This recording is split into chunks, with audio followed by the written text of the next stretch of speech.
नमस्कार, मैं हूँ शिवानी और हम देख रहे हैं एथिक्स में आज हम डे 22 वाला क्वेश्चन डिस्कस करने वाले हैं। जो हमारा 70 डेज़ का चैलेंज था उसमें कुछ क्वेश्चंस डिस्कस करना बाकी है, तो उसको मैं कंप्लीट कर रही हूँ। और होप कि सभी लोगों ने टेलीग्राम चैनल ज्वाइन किया होगा। अगर नहीं किया है तो प्लीज़ ज्वाइन करें। और जो डेली क्विज़ होती है वहाँ पे वो PY की क्विज़ है, तो आप प्लीज़ उनको टेलीग्राम चैनल को ज्वाइन करके उस क्विज़ को सॉल्व करें ताकि आपकी प्रैक्टिस होती रहे। और इसीलिए मैं कह रही हूँ टेलीग्राम चैनल ज्वाइन करें, क्योंकि हम लोग भी प्रिपेयर कर रहे हैं UPSC के लिए।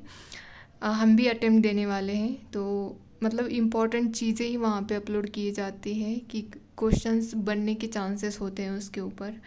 तो आपका भी बेनिफिट हो, हमारा भी हो, तो इसीलिए मैं कह रही हूँ कि प्लीज़ आप टेलीग्राम चैनल ज्वाइन करें, ताकि मुझे भी थोड़ा मोटिवेशन मिलता है ना कि आप लोग ज्वाइन करते हो, डिस्कस करने लगते हो, तो थोड़ा मोटिवेशन मिलता है। तो चलो देखते हैं क्वेश्चन क्या है। Young people with ethical conduct are not willing to come forward to join active politics, suggest steps to motivate them to come forward. 150 words में ये क्वेश्चंस लिखना है हमें। यहाँ पे यही बोला जाता है कि जो यंग पीपल है वो पॉलिटिक्स ज्वाइन नहीं करना चाहते हैं, तो इसके लिए हमें उनको कैसे मोटिवेट करना चाहिए उसके बारे में लिखना है। तो यहाँ पे मैंने इंट्रोडक्शन स्टार्ट किया है। यहाँ पे इंट्रोडक्शन में मैंने यही लिखा है कि India is a young democracy with 65% of population below 35 years of age. Despite favouring demography, India still elect the oldest cabinet. इतने सारी हमारे यहाँ जो हमारा डेमोग्राफिक डिविडेंड है वो हम इंडिया के फेवर में है। स्टिल यंग पॉपुलेशन जो है उनका बहुत कम कंट्रीब्यूशन है पार्लियामेंट में।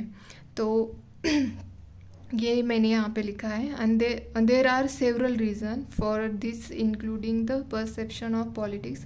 जो पॉलिटिक्स का परसेप्शन है वो एक रीज़न है।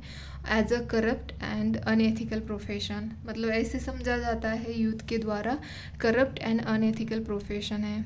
अगर हमारे घर में भी देखा जाता है कि मुझे पॉलिटिक्स ज्वाइन करना है, अगर हम ऐसे बातों बातों में भी कह देते हैं ना, तो घर वाले बोलते हैं कि क्यों जाना है, वहाँ पे तो बहुत क्रिमिनल एक्टिविटी होती है, लोग मार डालते हैं, ये सब बातें होती है ना।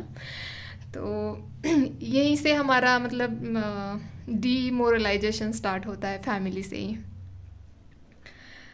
फिर मैंने जो क्वेश्चन की डिमांड है उसी के अकॉर्डिंग लिखा है। Why are ethical people not join active politics. क्यों ज्वाइन नहीं करते हैं? क्योंकि मैंने यहाँ पे लिखा है करप्ट प्रैक्टिसेस होती है, फिर सोशल स्टिग्मा है, जैसे कि पॉलिटिक्स तो ईविल है, अच्छा नहीं होता है, ऐसे माना जाता है ना। रिस्क ऑफ फेलियर, इसमें सक्सेस होने के चांसेस कम होते हैं। फोर्थ लिखा है मैंने डर्टी पॉलिटिक्स माना जाता है, जैसे कि contrast morality in politics, politics में मोरालिटी नहीं रह जाती। और लास्ट में लिखा है डिस्करेजमेंट कहाँ से मिलता है? एग्जाम्पल लिखा है मैंने, family not allowed to join politics due to criminal political activities, ऐसे माना जाता है ना। हालांकि रियलिटी कुछ और ही होती है। ऐसे नहीं है कि सब पॉलिटिक्स इतना भी ख़राब नहीं होता, जस्ट हम मानते आ रहे हैं, इसीलिए ऐसे लगता है। सेकंड, जैसे क्वेश्चन की डिमांड है कि हमें कैसे मोटिवेट करना चाहिए यूथ को टू ज्वाइन पॉलिटिक्स। तो मैंने फर्स्ट लिखा है इलेक्शन रिफॉर्म। जो इलेक्शन के लिए जो फंडिंग्स होती है, तो उसमें हमें रिफॉर्म्स करने की ज़रूरत है, ताकि अगर फंडिंग सही से हो तो करप्शन कम हो सकता है।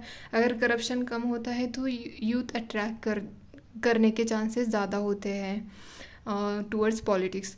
तो यहाँ पे एग्जांपल लिखा है मैंने, checks and balance on electoral bond. जो इलेक्ट्रल बॉन्ड्स आए हैं 2018 में, तो उस पर हमें थोड़ा सा ध्यान देना चाहिए, चेक्स एंड बैलेंस रखना चाहिए।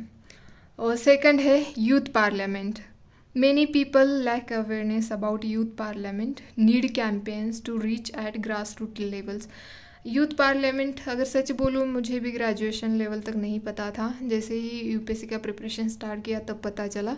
तो ये अवेयरनेस की ज़रूरत होती है इसमें, ताकि ग्रास रूट लेवल तक अगर लोगों को पता होगा तो वो एक्टिवली पार्टिसिपेट करने के चांसेस होते हैं। थर्ड है डिसमेंटलिंग बैरियर्स, जो बैरियर्स होते हैं जैसे उसको कैसे कम करना चाहिए। तो यहाँ पे मैंने लिखा है AIDWA, इनके द्वारा एक कैंपेन लॉन्च किया है, यंग वुमेन्स लीडरशिप प्रोग्राम जो है, टू एम्पावर वुमेन, जो ताकि वो लीडरशिप में आगे आए, इसीलिए ये प्रोग्राम लॉन्च किया गया है। तो ये अब यहाँ पे मैंने एग्जांपल लिखा। फोर्थ लिखा है रिवॉर्ड्स देने चाहिए, जैसे कि increase in wages of MPs and MLAs, ताकि उनका जो मतलब अगर उनके वेजेस जो है वो इंक्रीज़ होंगे तो करप्शन होने के चांसेस कम होते हैं, और वो मतलब अपनी जो ड्यूटी होती है उसको अच्छे से एथिकली और मॉरली भी अच्छे से फॉलो करेंगे। तो इससे एक तो हमारा पॉलिटिक्स का देखने का जो पर्सपेक्टिव होता है लोगों का वो अच्छा बनेगा और लोग ज़्यादा अट्रैक्ट होंगे। और लास्ट लिखा है मैंने increase participation in local governance, जैसे कि यहाँ पे एग्जांपल लिखा है in Rajasthan chief ministers youth advisory council है, वैसे ऐसे भी इनिशिएटिव्स हम ले सकते हैं ताकि जो लोकल गवर्नेंस है उसका पार्टिसिपेशन बढ़ेगा। तो ये हमने यहाँ पे पॉइंट्स लिखे हैं। होप अगर आपको और ज़्यादा पॉइंट्स पता हो और अच्छे से एग्जांपल पता हो तो आप कमेंट बॉक्स में बताएं, या टेलीग्राम चैनल ज्वाइन करें, वहाँ पे डिस्कशन ग्रुप है, वहाँ पे भी आप बता सकते हो। लास्ट में मैंने कंक्लूड किया है, therefore young peoples need in democracy and their enthusiasm, morality and diligence in Indian politics. उनका जो देखो यंग पीपल होते हैं उनके पास इनोवेटिव आइडियाज़ होती है, वो उस तरह से सोचने भी लगते हैं और अच्छे से परफॉर्म भी करते हैं, तो इनका पार्टिसिपेशन डेमोक्रेसी में ज़रूरी है। तो ये है आज का क्वेश्चन डिस्कशन। होप कि आपको पसंद आए। अगर पसंद आता है तो प्लीज़ लाइक शेयर सब्सक्राइब करें। धन्यवाद।